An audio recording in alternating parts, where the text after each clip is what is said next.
Bonjour à tous et bienvenue sur Mosaïque Cristal. Ce lundi 16 mai signe la fin du port du masque dans les transports en commun en France. Sont concernés notamment les métros, bus, trams, trains, avions et taxis.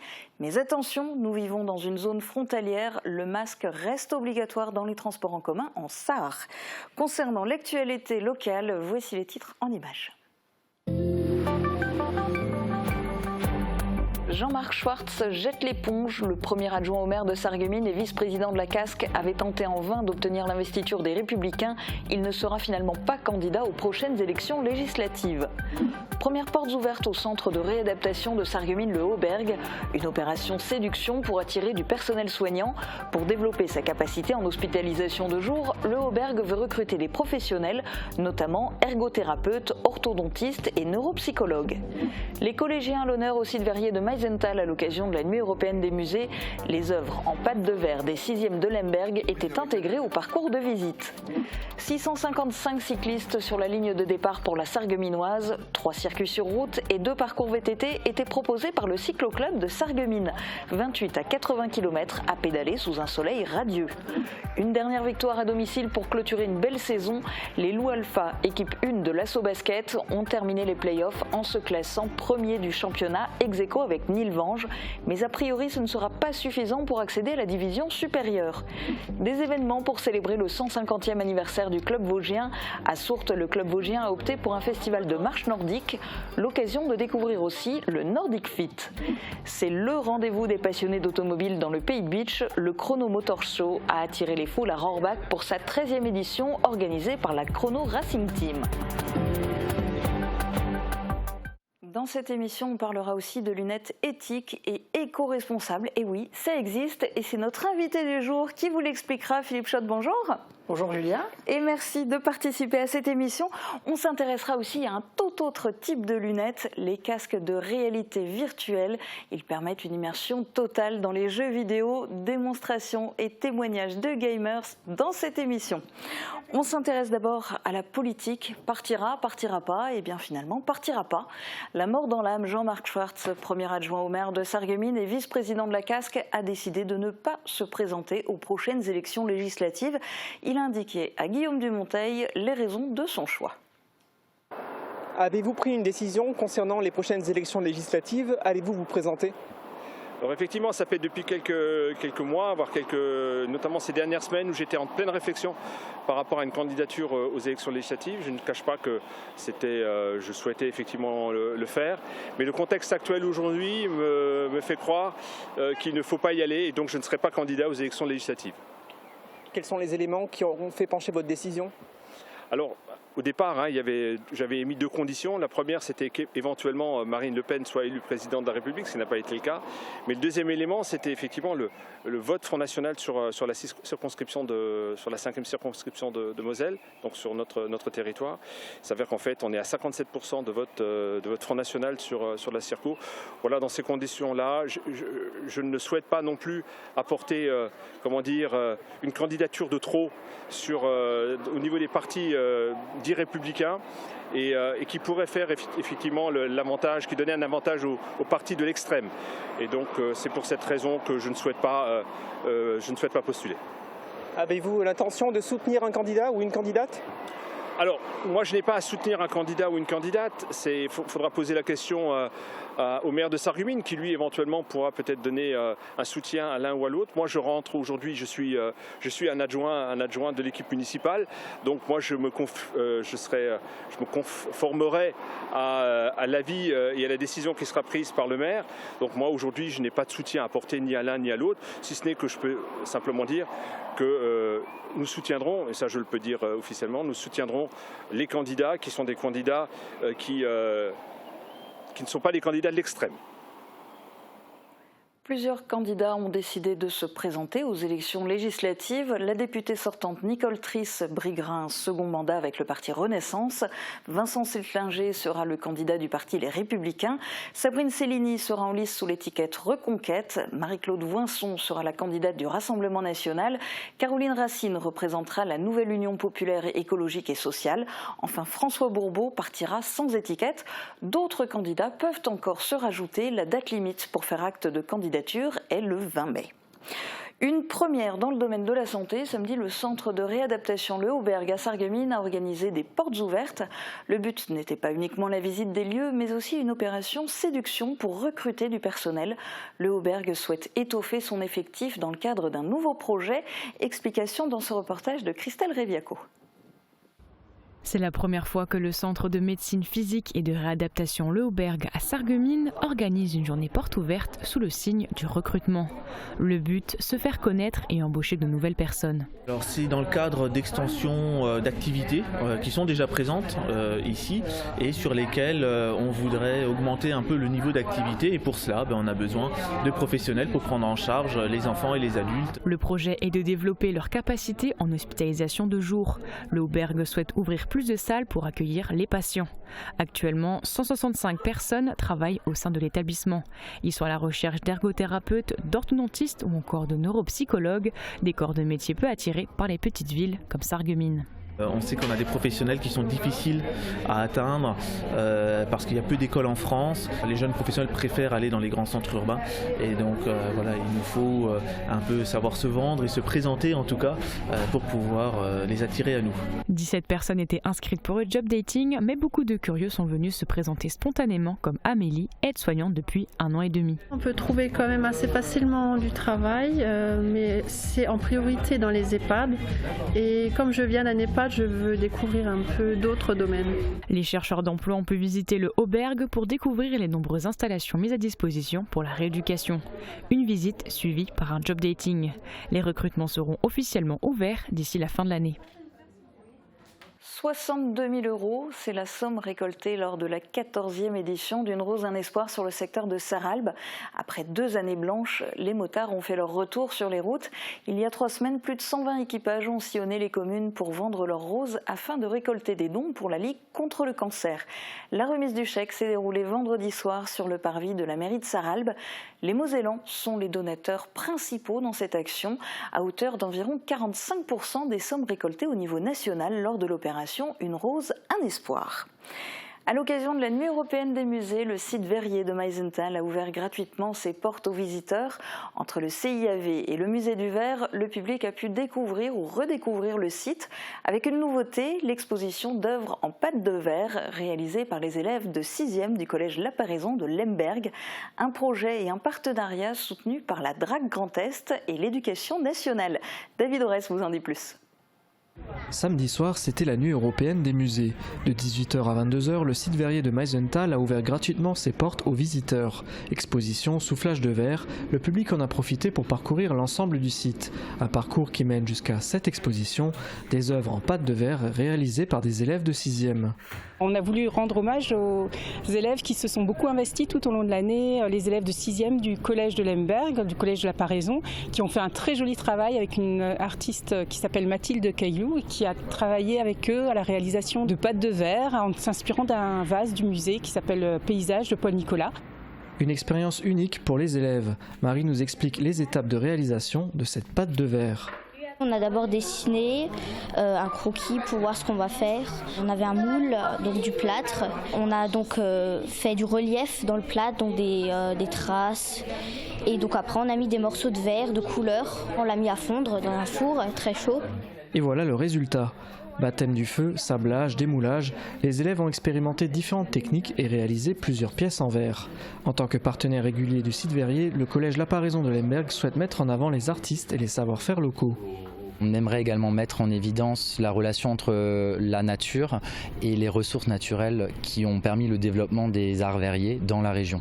On aimerait beaucoup pousser les élèves vers des métiers manuels et des métiers artistiques aussi, parce que finalement le savoir-faire du verre a été un petit peu délocalisé. Si tous les élèves ne souhaitent pas devenir artistes ou artisans, ils gardent tout de même un bon souvenir de cette expérience. On voit que tout n'est pas pareil, qu'il y a des plus grands, des plus petits, et donc on a tous fait un bon travail et on est fiers de montrer ça, quoi. Je suis assez content. Ça fait bizarre en fait de voir des gens regarder ce que j'ai fait. Ça me stresse un peu. Entre art nouveau et patrimoine verrier, cette nuit des musées a aussi permis de visiter le musée du verre qui a ouvert ses portes le 1er mai. Une soirée placée sous le signe du partage intergénérationnel. La ville de Sarreguemines a également participé à cette nouvelle édition de la Nuit européenne des musées. Le musée de la Faïence et le Moulin de la Blise ont ouvert leurs portes aux visiteurs jusqu'à minuit. Ils ont pu découvrir l'histoire de la faïencerie en suivant un circuit dans la ville. Il y avait également des visites flash d'une durée de 10 minutes sur des thèmes différents. Une manière originale d'avoir un rapide aperçu pour susciter ultérieurement de plus amples visites. Ce week-end, c'était aussi le grand retour de la Sarregueminoise, un événement très apprécié des cyclistes. Ils étaient plus de 600 à prendre le départ de l'un des 5 parcours proposés par le cyclo-club de Sarreguemines. Reportage de Christelle Reviaco et Marie-Morgane Pires. 655 cyclistes sont partis du Rowing Club. Un beau chiffre pour la 41e édition de la Sarregueminoise. Après 2 ans d'arrêt, le cyclo-club a pu renouer avec son événement phare. Très content parce que surtout qu'on a eu du beau temps, très beau temps et beaucoup de participants, énormément, plus qu'on l'espérait quoi. Le club a proposé 3 circuits sur route de 28, 60 et 80 km et 2 parcours pour les VTT de 35 et 45 km. Le jour de la course, 40 bénévoles étaient mobilisés pour assurer l'accueil des cyclistes ou gérer les ravitaillements. C'est ici que nous avons rencontré certains concurrents. Joël, Jonathan et Guillaume sont venus en équipe pour affronter le parcours de 45 km en VTT. Ah, très bien, même un peu, on s'est un peu fourvoyé parce que connaissant un peu la région, on ne s'attendait pas à avoir autant de dénivelé. Voilà, sur la première moitié, on a eu 2 grosses difficultés, des montées à plus de 21%. Donc là, on est content de voir le ravito arriver. De son côté, Guy est un habitué de la Sarregueminoise. Je suis toujours content de revenir, voir plein d'amis, à chaque fois on se retrouve, donc c'est chouette. Pour l'année prochaine, le club pense déjà ajouter des parcours, notamment en gravel, un mix entre la route et le tout-terrain. Une belle victoire pour terminer la saison. L'Asso Basket Sarreguemines affrontait samedi à domicile l'équipe de Sainte-Marie-aux-Chênes. Les faïenciers se sont imposés 73 points à 50. Ce succès leur permet de terminer premier ex-aequo avec Nilvange. Mais les basketteurs sarregueminois ne devraient pas pour autant accéder à la division supérieure l'an prochain. Davantage d'explications dans ce reportage de Christelle Reviaco et Guillaume Dumonteil. 73 à 50. La saison des Loups Alpha se termine de la plus belle façon qui soit avec une victoire contre la valeureuse équipe de Sainte-Marie-aux-Chênes. C'est un super match de fin de saison devant notre public. Voilà, c'était le dernier match. On avait envie de bien jouer, faire jouer tout le monde, faire jouer les jeunes. Et voilà, le résultat a parlé de lui-même et c'est une super belle fête de fin de saison. Les 2 équipes se sont livrées une belle bataille. Les Sarregueminois étaient déjà devant à la mi-temps. Ils menaient 34 points à 25. Dans le second acte, ils ont accentué leur avance pour l'emporter finalement avec un avantage de 23 unités, 73 à 50. Les joueurs de Sainte-Marie-aux-Chênes n'avaient plus rien à jouer au championnat et ils ont baissé en intensité au fur et à mesure de la rencontre. Les Sarregueminois ont notamment fait parler leur supériorité physique et leur domination au rebond. Après 2 années perturbées par la Covid, les basketteurs sarregueminois étaient sans certitude au début de la saison. Désormais, ils sont heureux et enthousiastes. Bilan très positif, on termine 2e du championnat. Donc voilà, avec l'intégration des jeunes, ça se passe super bien et franchement c'était un super résultat. Et on a fait un beau basket cette saison, on a très bien joué. Les Sarregueminois sont même premiers ex-aequo avec Nilvange-Serémange avec 7 victoires et 3 défaites en 10 matchs. Malheureusement, ils ont perdu contre Nilvange, ce qui explique pourquoi ils sont derrière au classement. En toute logique, l'Asso Basket Sarreguemines ne devrait pas monter à l'échelon supérieur l'an prochain, à savoir le championnat pré-régional. Autre sport, hier le rendez-vous était donné au stade municipal de Sourtes. Ce n'était pas pour du foot, mais pour un festival de marche nordique qui a été organisé par le club vosgien du village.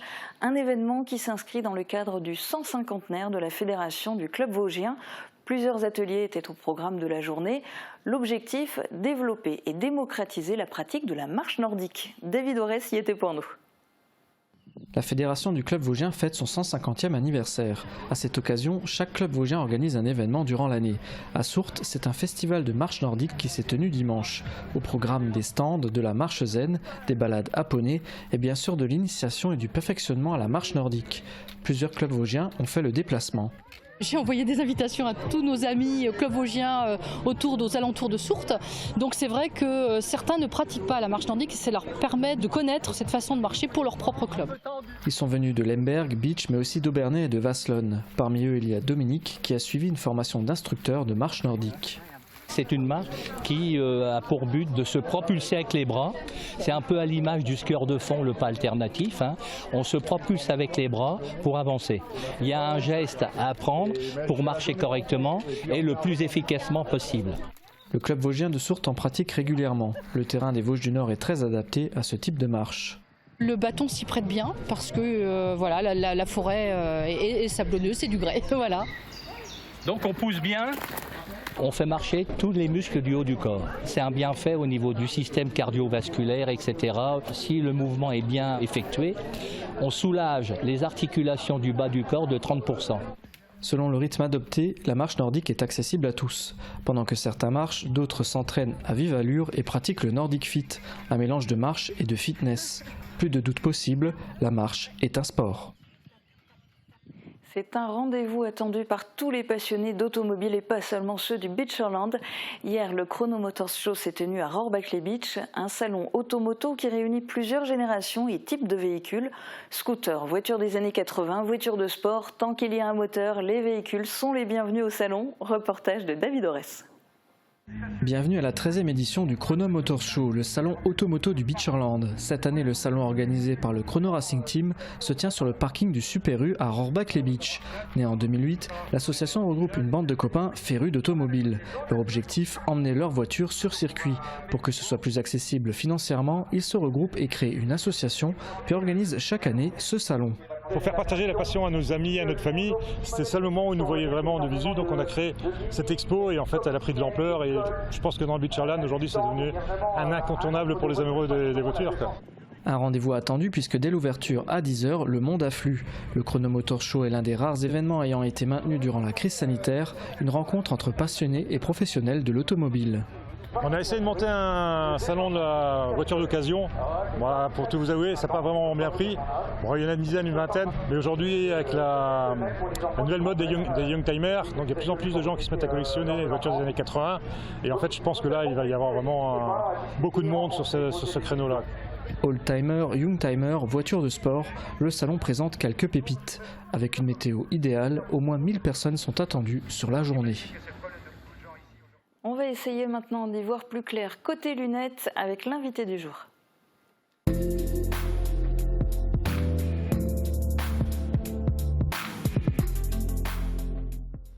Alors Philippe Schott, vous êtes le président de Clé. C'était à l'origine une association, c'est devenu une entreprise, une SAS.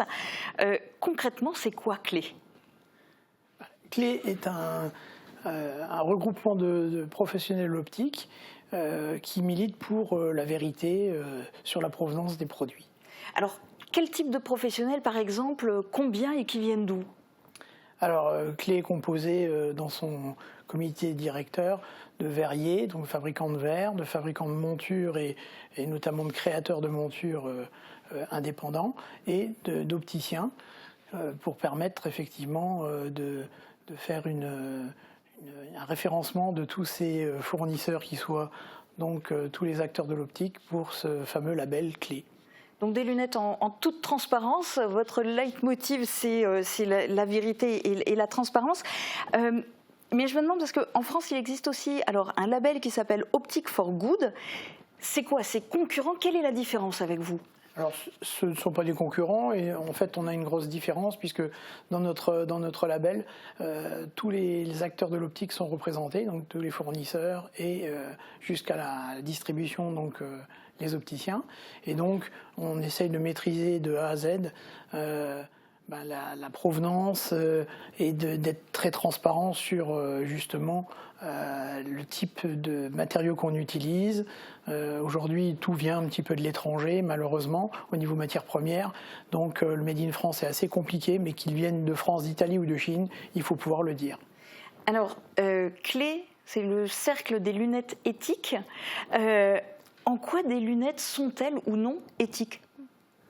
Alors, le but, c'est effectivement de pouvoir prouver par des certificats la provenance des matériaux qu'on utilise et de leur transformation, afin que le consommateur puisse faire son propre choix.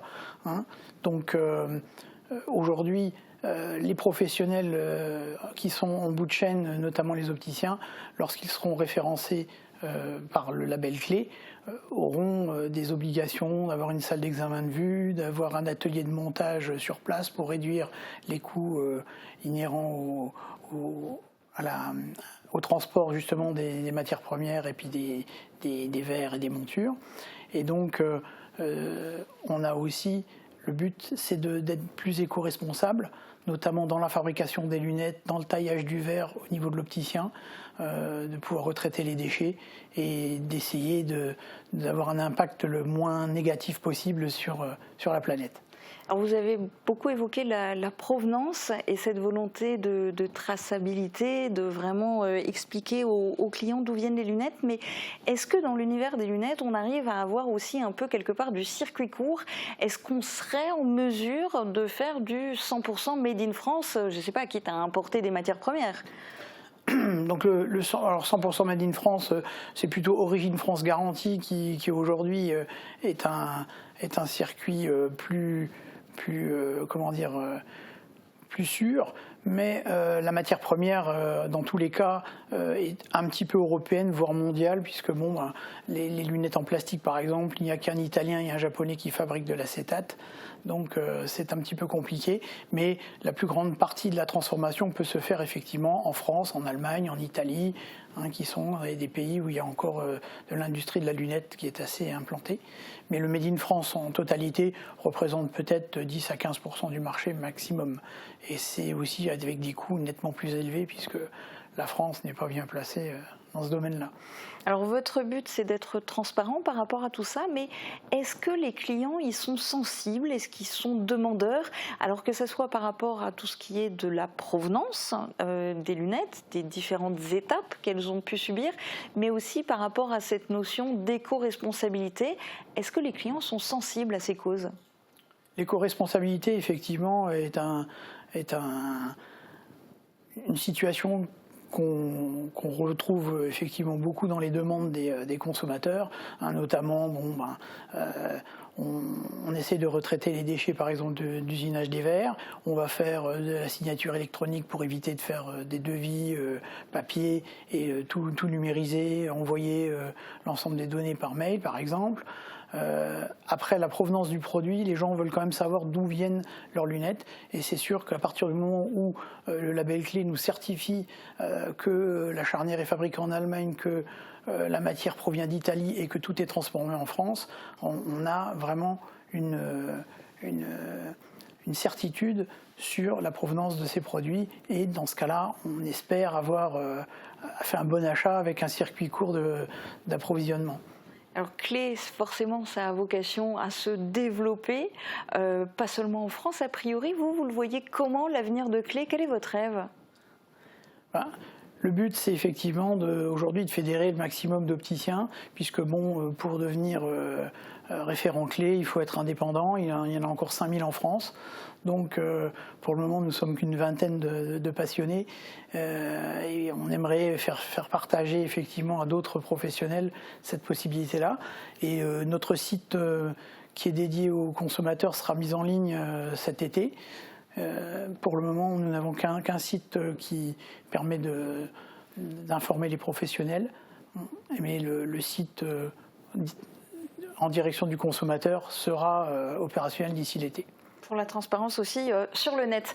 Et bien, merci en tout cas pour votre témoignage et puis bonne continuation. Merci. On va jeter un œil aux prévisions météo et puis après on va s'intéresser à un tout autre type de lunettes. On va parler de masques de réalité virtuelle. Couverture, crépissage, peinture et isolation. Avec Moder Habitat, votre maison sera belle et confortable par tous les temps. Retrouvez votre programme avec le Crédit Mutuel, partenaire des grands événements de votre région. Une banque qui appartient à ses clients, ça change tout. Bonjour tout le monde, nous sommes aujourd'hui le 16 mai et nous célébrons la Saint-Honoré qui est le patron des boulangers. C'est également la date de lancement de la fête du pain qui se déroule tous les ans autour de cette date qui a lieu dans toute la France. Le but de cette fête est de célébrer les valeurs du métier à travers différents événements organisés dans les villes et villages. Et le thème retenu cette année, c'est celui de la transmission du savoir-faire artisanal. Et notre territoire regorge d'artisans boulangers qu'il ne faut pas oublier de remercier et de mettre en lumière. En parlant de lumière, on devrait la retrouver pour demain. Après une après-midi et soirée chargée et orageuse, on devrait retrouver un temps plus calme demain, surtout en deuxième partie de journée. Côté température, on gagne quelques degrés avec 25 à 28 degrés au plus chaud de la journée.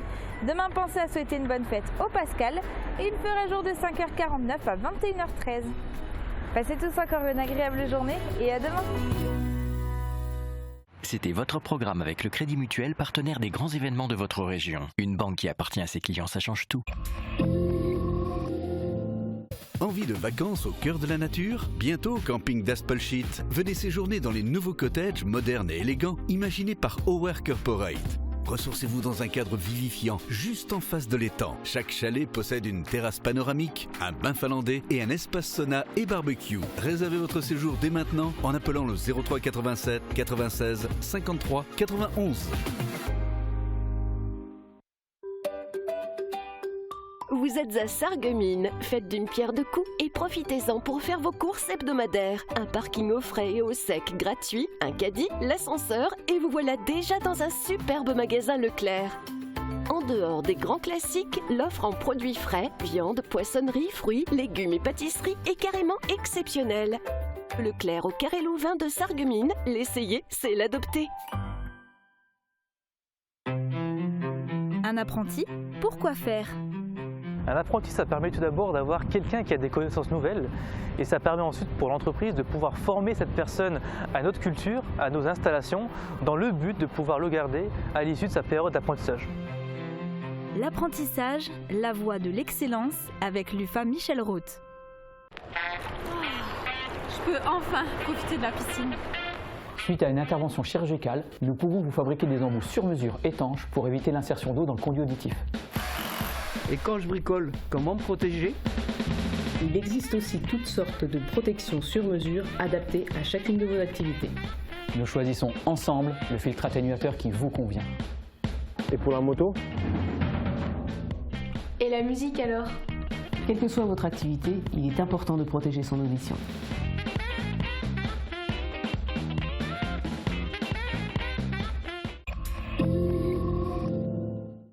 En ce mois de mai, Café Grain-Sel se transforme en Make Grain-Sel et vous invite pour 2 heures de spectacle en plate.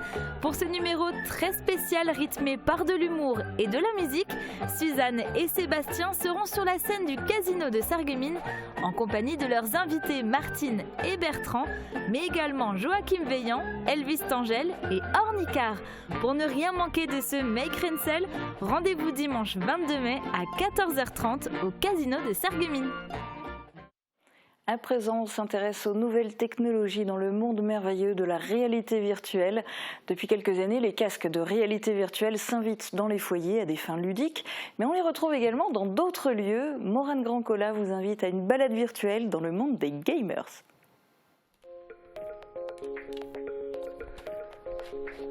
La réalité virtuelle, ou VR en anglais, ce terme nous est de plus en plus familier aujourd'hui. Pour les amateurs de jeux vidéo par exemple, il est inutile de rappeler sa définition. Pour les autres, la réalité virtuelle, c'est une technologie permettant de simuler numériquement un environnement grâce à une machine. La réalité virtuelle permet donc à une personne de vivre une expérience d'immersion et de mener une activité sensomotrice dans un monde artificiel. Nous sommes à la médiathèque communautaire de Sarreguemines où la réalité virtuelle prend place petit à petit. C'était assez intéressant, j'ai jamais fait la réalité virtuelle avant. Qu'est-ce que tu as trouvé intéressant par exemple? Qu'on puisse déjà déplacer sa tête et voir vraiment l'endroit où on tire. Je ne bougeais pas mais j'avais l'impression de bouger vraiment. C'était très immersif. C'est un nouveau dispositif proposé par la médiathèque depuis peu. Il se trouve dans l'espace Checkpoint qui regroupe le monde du jeu et des nouvelles technologies. Tout comme les livres et les revues, la réalité virtuelle et les jeux vidéo ont tout à fait leur place dans le monde de la culture, notamment pour la jeunesse. Voilà, on essaye d'être à la page au niveau du numérique, donc effectivement de proposer soit des actions comme celle-ci autour du casque réalité virtuelle, qu'on propose aussi quand on fait des soirées, des journées jeux à l'extérieur dans les bibliothèques du réseau, pour que voilà, dans des villages ou villes, plus petites villes moyennes, je veux dire. Ils ont aussi cette possibilité de découvrir le casque réalité virtuelle. Et il faut qu'on fasse avec de toute façon, puisque les jeunes sont connectés. Donc pour les toucher, on va se connecter aussi. Grâce à la réalité virtuelle, on peut découvrir de nouveaux mondes, rencontrer d'autres utilisateurs, regarder des films et des séries, mais aussi et surtout jouer aux jeux vidéo, et ce depuis son canapé ou sa chaise de bureau. Mais d'autres technologies poussent l'immersion encore plus loin. Nous quittons l'arrondissement de Sarreguemines pour l'Alsace, où nous nous apprêtons à rentrer dans un monde entièrement immersif. Évasion Strasbourg. C'est du laser game nouvelle génération, pour faire simple, pour avoir une explication un peu simple. Et donc c'est de la réalité virtuelle dans une arène, mais sportif. Donc du coup ils sont orientés e-sport, donc pour de la compétition. Eva Strasbourg pousse l'expérience des joueurs encore plus loin. Munis d'un casque de réalité virtuelle, d'un ordinateur sur le dos et de manettes en guise d'armes, les joueurs doivent s'affronter par équipe ou en solo dans une arène de 450 mètres carrés. À l'inverse de l'utilisation standard des casques de réalité virtuelle que nous connaissons tous, cette arène permet une mobilité totale. Par contre, c'est sûr que la réalité virtuelle nous permet d'autres choses qui ne sont pas possibles en 2D, on va dire, sur un écran traditionnel. Là, on est vraiment dans le jeu ou dans l'expérience, on vit l'expérience. On a une expérience de zombie aussi, c'est vrai que les gens nous disent mais je joue sur PC aux zombies et j'ai pas peur. Sauf que là on vit vraiment l'expérience, on est vraiment à 360 dedans, il y a des zombies qui viennent de part et d'autre et c'est comme si on vivait l'expérience. Donc c'est là où du coup on entre dans son jeu vidéo et on est le personnage principal de cette expérience. Le joueur peut se déplacer dans l'espace sans ressentir les effets indésirables comme les nausées par exemple. Il peut s'accroupir, sauter, se retourner et encore reculer. Je pense qu'effectivement je vais transpirer. Wow. Il y a la lune là. Mon Dieu, ça fait peur. C'est vachement sympa, c'est vrai qu'on s'y attend pas trop et que c'est dur à imaginer en fait avant de l'avoir essayé vraiment. Parce que j'avais déjà essayé des trucs de VR classiques mais c'est beaucoup plus réaliste. Après ça ressemble un peu aux jeux de tir de l'époque, genre Time Crisis etc. des années 90-2000. Donc le plaisir il est vraiment là. C'est génial, on est vraiment bien dans le jeu, les décors sont magnifiques. Moi j'avais peur d'avoir un peu de vertige ou la nausée, pas du tout, on est vraiment... c'est très immersif.